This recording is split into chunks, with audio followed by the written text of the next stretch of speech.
I was a bad kid. I got in trouble. And one night, 3 men dragged me out of my bed and threw me into a van.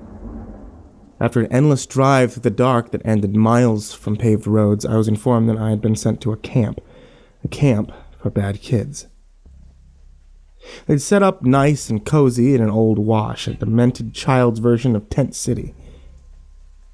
Right away, we ran into problems with the dirt, which was like broken pottery that our boots shattered into puffs of dust.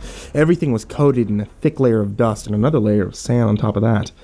We dug, did manual labor, and drilled into the baking sun. The dust continually choking us, and the sand gritting away at our skin. All of us sporting varying degrees of a kind of road rash on our palms from the friction on the handles of our shovels and spades. The dirt brutalized us. The sun beat down on us as soon as it rose, but the heat was fickle, and at night we shivered in our bags, arms wrapped around us in a futile attempt to stave off the bitter cold. Cacti stabbed at our heels, and every scrubby plant was guaranteed to have a coating of thorns. One unfortunate boy was the recipient of home surgery, and the hour before bed, he discovered a thorn had been lodged in his perineum after a fall. We sliced open an aloe and applied it to the wound. Hope for the best. And oh, how much we hated them. Our abductors kept watch from the shade, stepping out only long enough to haul whatever one of us had fallen to their feet and shove the handle of the shovel back into their hands. Showers were a luxury, rarely earned. Food was never a given, and many of us took into slicing our belts in half and making them fit. Every day was the same, and the time was measured by scabs and the issue and the eventual disintegration of our uniforms. And then, one of us went missing. Very small, quiet boy who blended in perfectly with the sand and parched dirt. We looked for him for days, counselors barking over our shoulders into the smoldering heat, but we found no trace of him. Survival was not possible. We watched for vultures as we dug up succulents and replanted them away from camp. The desert was quiet. I didn't know the girl who woke up screaming, but I recognized her as she fled, her bright red hair like a flame against the pitch of the night. A counselor took off after her. Her tent was inspected. Someone else was inside, an unrecognized, filthy creature that shivered unprotected against the cold. Beside her bag, he was removed and taken to the nurse, supported on both sides by reluctant hands, while the rest of us were ordered back to our tents. He was reintroduced into the general population again once he'd been cleaned and checked. But there was something wrong with him. Some kind of smell that was repugnant to the point of being unbearable. His eyes had developed a strange twitch. They bounced constantly without ever settling. His hair was thin and the bones of his spine jutted from his heavy striped shirt. He refused to eat, as if the food didn't interest him. At night he whimpered and screamed despite the heavy sedatives. Rumors of other inmates observing him plucking off and eating thorns and spines of cacti. A close look at his gums confirmed the story. He was put in constant observation, but this didn't deter him. He was quiet to the point of invisibility. And losing track of him was inevitable. He grew thinner and thinner, his skeleton jutting painfully outward, pulling the skin tight. The massive eyes rolled and slid from place to place, and even the counselors began to be frightened of him. No one spoke to or approached him. He wasn't instructed to work. He simply stood at the edge of the city, staring out into the desert with those ghoulish eyes, while wind-blown sand pooled in the hollows of his collarbone.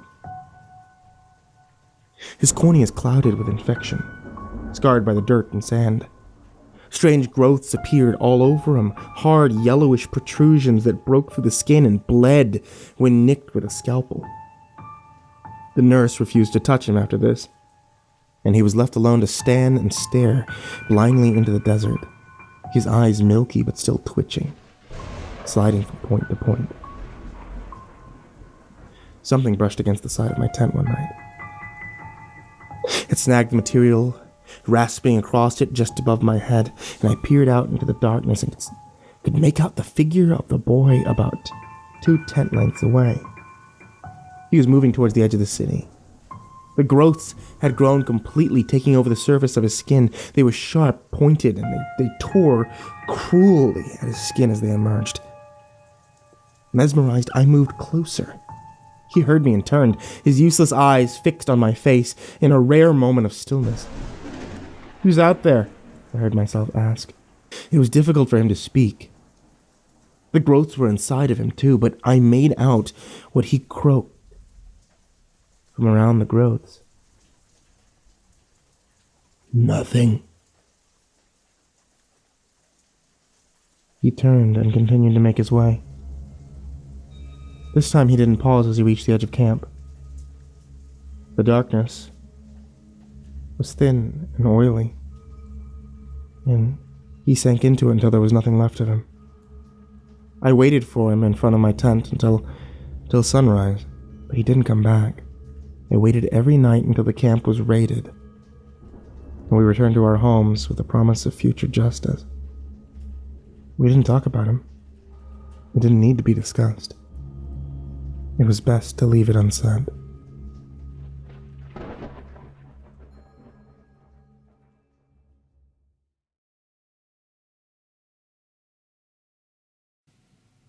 Take it easy. Take it easy on the truth serum. No more of the. We're live. Hey there, kids. It's me, MrCreepyPasta. And I like midget porn. Ooh. Hi there, kids. It's me, MrCreepyPasta. And I'm a Russian spy. До свидания. Ooh. Hi there, kids. I'm MrCreepyPasta. And I just pooped myself. Everybody has whoa, just? Hey there, kids.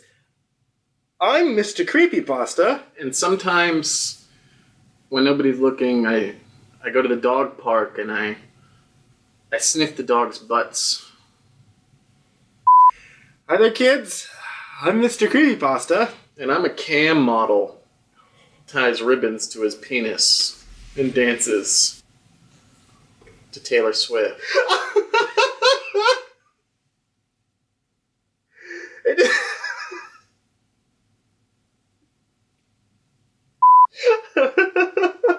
This is getting sad.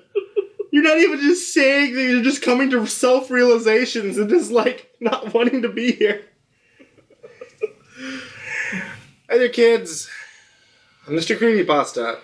And my mother once told me I was adopted. Hi there, kids. It's me, MrCreepyPasta. And I'm Vincent Vinacava. And today we're here to talk to you about the CreepyPasta comic book. You guys probably heard us talk about it before when it first went to Kickstarter. Well, now it's available for everybody and not just the backer. April 7th on Amazon. Follow the link. Supplies are limited. Very limited, in fact.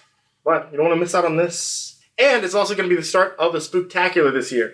So you'll be able to find out what actually happened to him, whose body was stolen by Bizarro, and me, who's still stuck in the deep web. Oh, yeah! I don't know. I just thought it was I just thought I'd do that. Like it was like a catchphrase. Oh, yeah! Snap into a Slim Jim. Dig it! Ah, welcome. I take it you've come for a story. Of course you did. Why else would you have tracked down my website? After all, it takes a very special browser to even locate this dark little corner of the internet. But you already knew that. So, if it's a story you want, it's a story you shall receive. And it would please me very much to read one to you this evening. All of you. Shall we begin? I've got the perfect one in mind. It's a tale about those who've been wronged and the depths they'll sink to in the name of revenge. The CreepyPasta comic is available on Amazon, April 7th.